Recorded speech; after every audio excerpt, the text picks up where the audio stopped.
ஓடு போல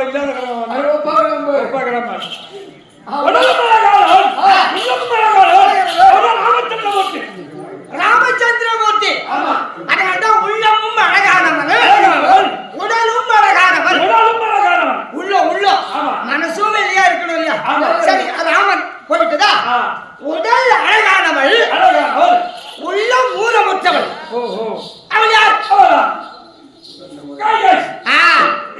உள்ளத்துல கட்டின வச்சதுனால ராமன் 16 ஆண்டு போக வேண்டும் அப்படின்னு வர கொடுத்தாங்க இல்லையா? அப்ப உடல்ல ஊனம் இருந்தா தானே அந்த வார்த்தை வந்தது. உள்ள ஊனமற்றவன், உடல் அழகானவன். அது முடிஞ்சு போச்சு. கைகேசி விளக்கம் முடிஞ்சு போச்சா? அடுத்தது உள்ளம் அழகானவன், உள்ளம் அழகானவன், உடல் ஊனமுற்றவன். புகழ்ந்தா உடல் அழகானவன், நல்ல உள்ளம் இருந்தால்தான் ராமா உன்னுடைய சித்தனை வாங்கி கேட்டு 16 ஆண்டு காரகம் போகிறீர்களே, இந்த சித்திரக்கூட பருவத்திலே தங்குங்க. 14 வருஷத்தை இங்கே கழிச்சிட்டு அதற்கு பிறகு அயோத்தி போங்க. அது மட்டுமல்ல, மீன் உனக்காக சின்ன சின்ன மீனா பொறிச்சு வச்சிருக்கேன். அது நீரே பொறிச்சு வச்சிருக்காரா? யார்? புகழ். மீன் பிடிக்க ஓட விடுறவர். அப்போ உடல் அசுத்தமாக இருக்கும், குளிக்கிற வேலை கிடையாது. மாதிரி குளிக்கிறது கிடையாது, அந்த மீன் துருவாற்றமே அடிக்கும். அதனால்தான் உடல் ஊனமுற்றவன், உள்ளம் அழகானவன். அப்போ சின்ன சின்ன மீனா பொறிச்சு வச்சிருக்காரு. ஆமா, இதை சாப்பிடுங்க அப்படி சொன்னாரா? யார்? புகழ். அப்பதான் ராமபுரம் சொன்னாரா, தம்பி குகனே, நாங்க அயோத்தியில் பிறந்தது 4 பேர் தான், உன்னோடு 5 ஆகட்டும் அணைத்துக் கொண்டு இந்த மீனை நான் சாப்பிட்ட மாதிரியே இருக்கட்டும் அப்படி சொன்னாரா? பொறிச்சு வச்ச மீன் துடிக்குதான், உயிர் வந்துருச்சு. அது முடிஞ்சு போச்சு. ஒரு 3 வரி ஒரு செய்யணும்னா 4 வரி. இப்ப நம்ம சொன்ன அர்த்தம் 3 வரி முடிஞ்சு போச்சு. இன்னொரு வரி கடைசி வரி இருக்கு. உடலும் ஊனமுற்றவள், உள்ளமும் ஊனமுற்றவள். அவள் யார்? அவள் தான் கூலி. அப்போ உடலும் ஊனமுற்றவள், அதே போல உள்ளமும் சரியில்லாது. ராமனை 14 ஆண்டு காரங்க ஓட்டணும். அப்போ அந்த ராமபுரானுடைய மறு அவதாரம் விஷ்ணு மார்பை தள்ளக்கூடியவள் இந்த சபையை பார்த்தால் அதோட பனிகாலத்திலும் நம் கூத்தாடிக்கு பெருமை தேடி கொடுப்பதற்காக வந்திருக்காங்களே, பெரிய பாக்கியம் தானே. நல்லா தூங்குறாங்க. ஆமா, நமக்கு தாத்தினால எழுதியக்கூடிய இந்த லட்சுமி ராட்சம் இந்த சபையில் யாரா வந்திருக்காங்க? தெய்வம். இந்த கிராம தேவதையா இருக்கக்கூடிய மாரியம்மனுடைய திரு பாதத்திற்கும் 7 கன்னிமார்களுடைய பாதத்திற்கும் நம் கூத்த கண்டு ரசித்துக் கொண்டிருக்காங்களே அனைவருடைய பாதத்திற்கும் நம் நாடகம்பரி அவர்களுக்கும் நம் கம்பரி வாத்தியா கோடையடி விருதுக சக்கரவர்த்தி பழையனூர் சேகர் அவர்களுக்கும் செலங்குப்பர் ரவி நாடகாசிரி அவர்களுக்கும் கரும்பலூர் அண்ணா மன்னிக சக்கரவர்த்தி ராஜேந்திரன் அவருக்கும் நம் கூத்தை கண்டு ரசிப்பதற்காக இந்த அக்கம் பக்கங்கள் வந்திருக்காங்களே அனைவருடைய பாதத்திற்கும் நடுக்குப்பத்தில் தான் வந்திருக்காங்க. அனைவருடைய பாதத்திற்கும் இன்னும் மற்றும் உள்ள இந்த ஊர் பிரமுகர்கள் அனைவர்களுக்கும் உங்களுக்கு தானே பையா உங்களுக்கு தான்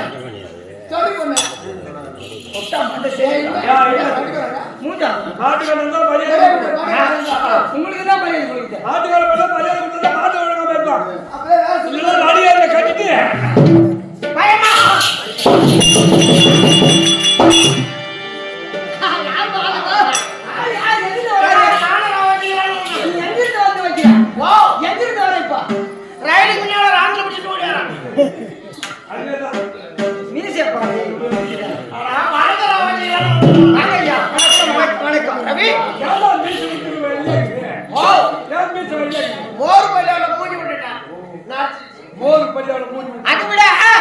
அனைவருடைய பாதத்திற்கும் உங்கள் இருவருக்கும் என்னுடைய பணிவான வணக்கம்.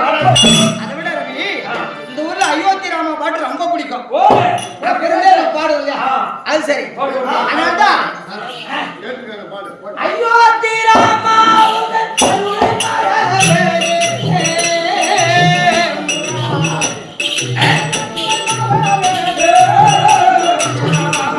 பொய்யா கத்தீரே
அதை விட இந்த ஊர்ல ஒரு பாட்டு எழுதிய புலவர் அருணாச்சலம் என்று சொல்லக்கூடிய ஐயா நிறைய பாடல் எழுதியிருக்காங்க.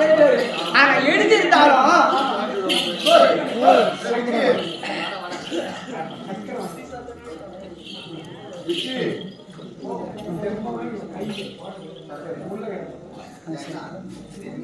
அருணாச்சலம் நாடக ஆசிரியர் வடக்குமேலூர் நாடகம் எழுதிய அரங்கேற்றியவர் அவர்கள் கொடுத்த ரூபாய் 201 அவருக்காக அருணாச்சலம்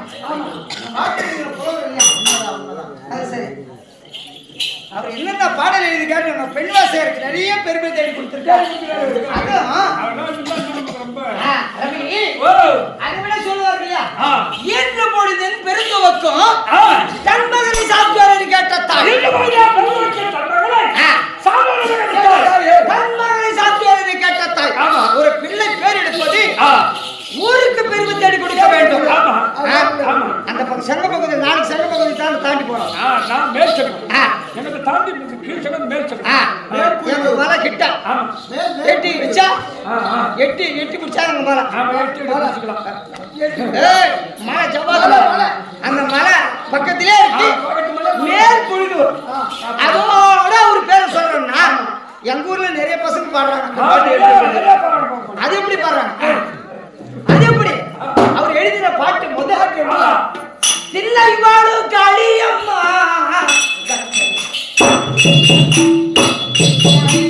யாரும் தில்லை வாடியம்மா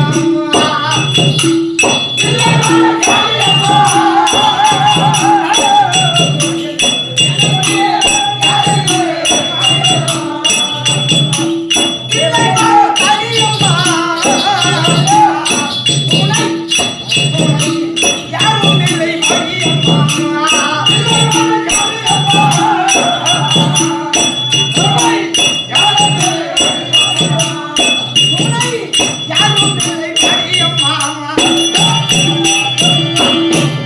தில்லை வாழு காளியம்மா யாரும் தில்லை வாடியம்மா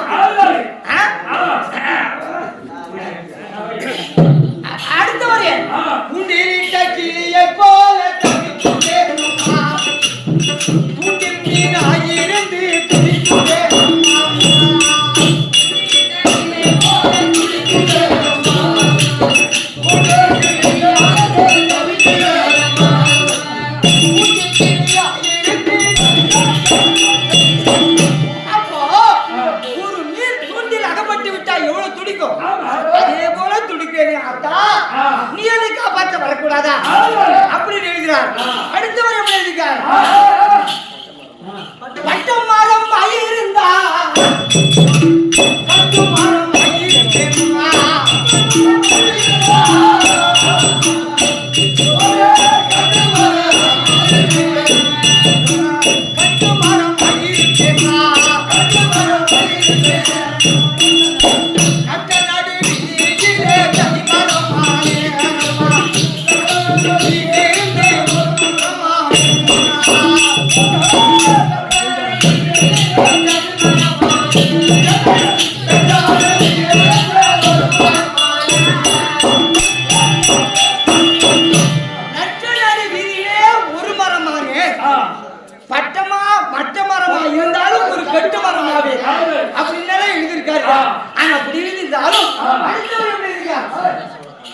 இந்த ஊர் எப்படியாப்பட்ட அரசு ஆண்டு வாடா அதனால சேகசோர பண்டிகைகள் சேகசோர பண்டிகைகள் பேரரசி ஆண்டது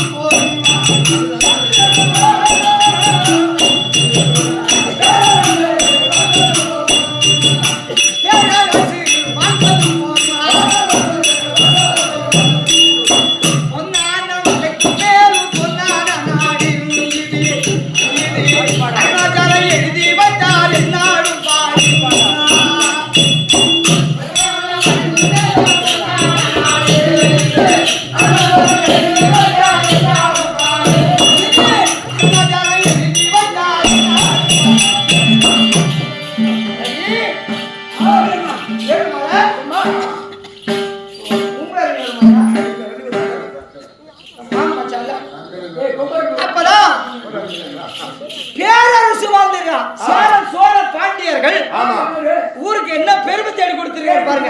சேர சோழ பாண்டியர்கள் பேரரசு வாழ்ந்தது போது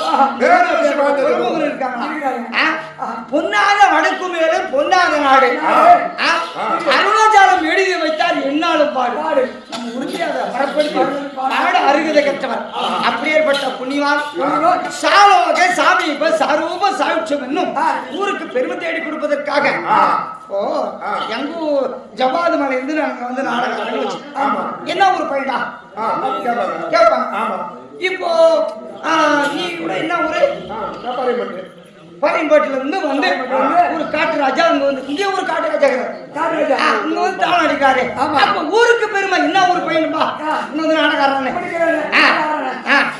அப்படின்னு ஒரு பெருமை தேடி கொடுப்பதற்காக தான் பிள்ளையா பிறக்க வேண்டும். அப்படி பிறந்து சாலோக சாமீப சாரூப சாயுட்சம் என்று 4ஆம் விசுமோசம் அடைந்துவிட்டார். அந்த அருணாச்சலம் ஆத்மா சாந்தி அடைய நான் நாடகம் எழுதி வச்சிருக்கேன்பா சொன்ன நாடகம் கிடைக்கிற அருமையான நாடகம் நீங்க சிஸ்டம் நல்லா ஆடலாம் இங்க வந்து அரங்கேற்ற நம்ம ஊர்ல சொல்லினே போய் சேர்ந்து விட்டார். அப்படியேப்பட்ட புண்ணியவான் வீர சொர்க்கம் 4ஆம் அடைந்து விட்டார். இந்த கன்னி திருவிழாவிலே ஒரு பேரை கொண்டாட வச்சு ஆத்மா சாந்தி அடைய வேண்டும் நன்கொடையாக மாறி வணங்கியிருக்கார்கள். அவருக்கு ஒரு காஞ்சானம் கொடுக்க காஞ்சானம் இவர் வந்து அவருக்கு மக்கள் சம்பத்து மன சம்பத்து பிள்ளை சம்பத்து தாரமா சம்பத்து உண்டாகி அவருக்காக நன்கொடையாக மாறி வழங்கின உள்ளத்திற்கு அனைத்து உள்ளத்திற்கு அம்மன் துணை இருக்க கன்னிமார்கள் துணை இருக்க கன்னிமார வேண்டி பார்த்து பொங்கல் போல் பாகை வந்த பாவரம் பானங்காத்தான் பங்கைய செங்கை என்ன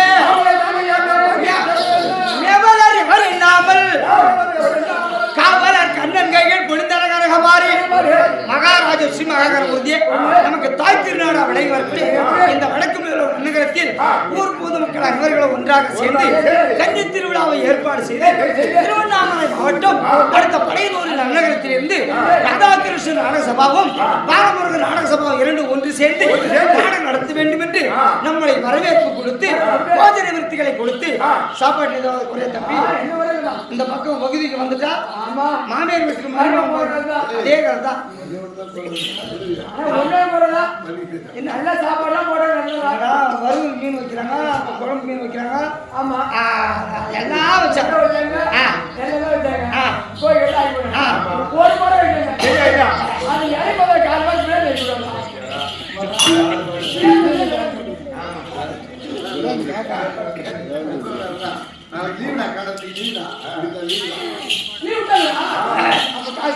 ஊர் பொதுமக்கள் அன்னையர்கள் ஒன்றாக சேர்ந்து இந்த காத்தவராயின் கழுமரம் ஆரியமாலை திருமணை கருப்பாயி உந்தடகி திருக்கல்யாணம் இந்த நாடகத்தில் ஐயா கழுமலை ஏறி இறங்கணும் இல்லையா அப்ப அந்த நாடகத்தை வைத்து நமக்காக நம்ம அனைத்து நண்பர்களுக்கும் இதோ பட்டு பிதாம்பரம் அனைத்து அனைத்து நண்பர்கள் வந்து ரமேஷ் அன்னைக்கு வந்து நம்மை பாராட்டி பொன்னாடை ஆரியமாலுக்கு பொன்னாடை கருப்படை உந்தடைக்கெல்லாம் கொடுத்திருக்காங்க.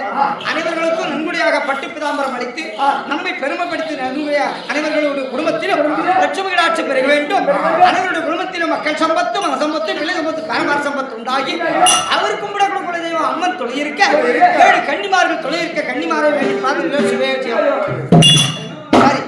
அப்படின்னால் அன்பருடைய பாதத்திற்கும் உங்கள் இருவருக்கும் என்னுடைய பணிவான வணக்கம். பேசுறியே நீ யாரம்மா எந்த ஊரு ஏதாவது ஒரு கேட்ட ஊரு அவன் கேட்கல நீ அவன் கேட்கலாம்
ஏற்கனவே சேகரவாதியார்கிட்ட வந்து ஆடும்போது இந்த நாடகம் ஆட சொல்லிட்டாங்க. இது ஒரு ஊர்ல நினைக்கிறேன் இல்லையா, தெரியல, எங்களுக்கு புரிதி இல்லை ஐயா அப்படின்னு சொல்றோம்னா ஒரு ஐயா ஒவ்வொரு வேஷத்தை புரிய தனித்தனியா போட்டு கொடுத்தாரு. அப்படி எழுதி கொடுத்து வரப்படுத்தின நாடகம் அல்லவா? அப்படி ஆரிப்பு மன்னருக்கும் கண்ண துளசி அம்மையாருக்கும் ஏக புதல்வி நாடு காடாகவும் பெண்ணுக்கு பெண்ணாகவும் ஒரே ஒரு பெண்ணு தான் தம்பி. கருவேப்பலை குத்து மாதிரி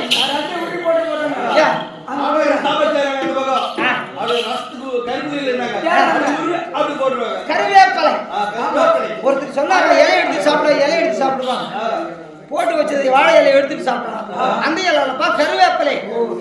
சரி அதெல்லாம் இருக்கட்டும். அப்படி இருந்தால் ஆணுக்கு ஆணாகவும் பெண்ணுக்கு பெண்ணாகவும் சொன்னேன்.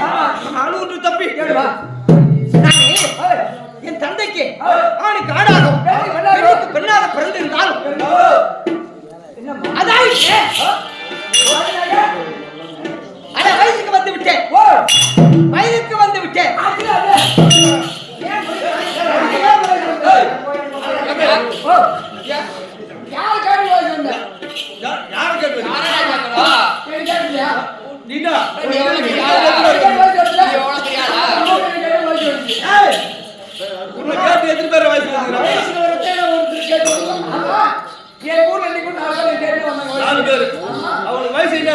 ஒரு நாள் 65 வயசு பருவமடைந்து விட்டாங்க. பூ போயிருக்காங்க. பூவா பூ போயிருக்காங்க. ஏன் பூ போயிருக்காங்க?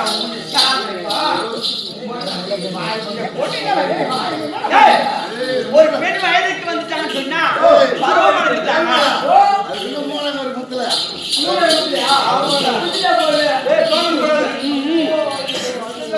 தம்பி அப்படி நான் வயதுக்கு வந்த உடனே ஒரு பெண்ணானவள் வயதுக்கு வந்து விட்டார், ருதர் அடைந்து விட்டார்.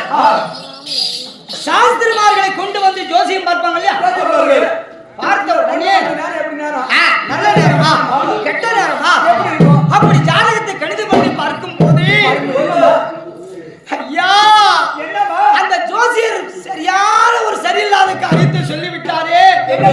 அது என்ன தெரியுமா?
சதித்து அந்த கழுமரம் ஏறி யார் இறங்குவது? என்னை யாரையா திருக்கல்யாணம் செய்வார்கள்? இந்த உலகத்தில் இந்த ஜென்மத்தில் எனக்கு திருமணம் நடக்காதே. அது மட்டுமல்ல ஐயா, ஒரு பெண்ணிற்கு இந்த உலகத்தில் எந்த பொருளும் தேவைப்படாது. கண்ணுக்கு இருந்த கணவர் கிடைப்பாரா? அப்படித்தானே எல்லா பெண்களும் வேண்டுவார்கள். அதைதானே நானும் நினைத்துக் கொண்டிருக்கேன். எனக்கு மன்னர் அமைய போகிறாரா? எனக்கு கல்யாணம் நடக்குமா நடக்காதா? அதுதான் நான் மன்னன் இல்லாத பாடி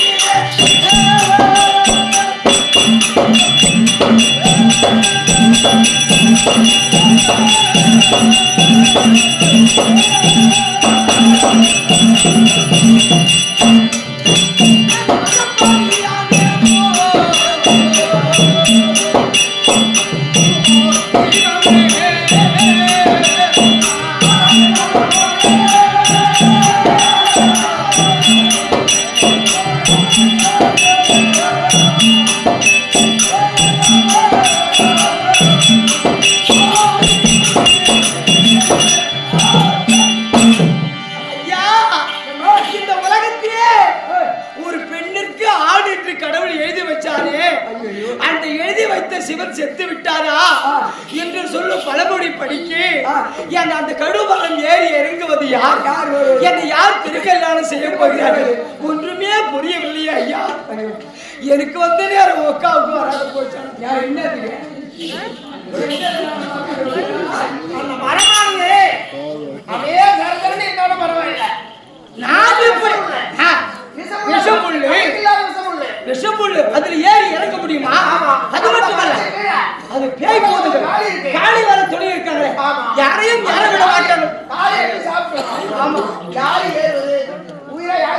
நரமா பிடிச்சு புடிச்சுக்க முடியுமா அந்த காளி?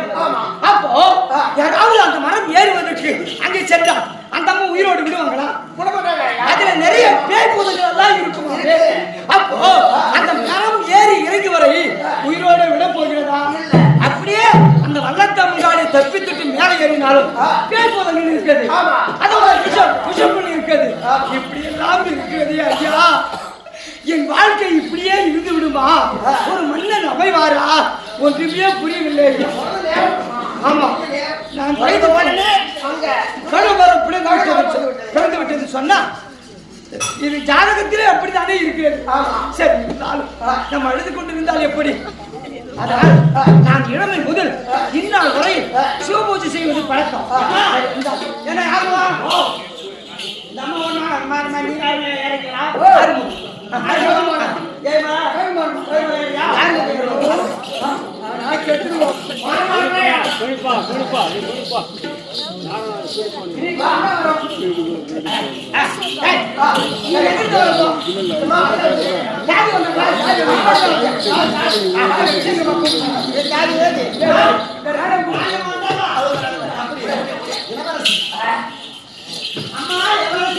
பங்குஜ தாரி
அப்பா அம்மா இன்னைக்கு எதுக்கு அவசரமா வர சொல்லிருப்பாங்க?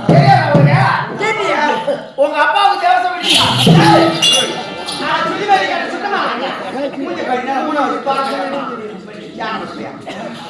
ஒரு ஆம்பளை செத்து ஒரு மணி செத்து ஒரு வருஷம்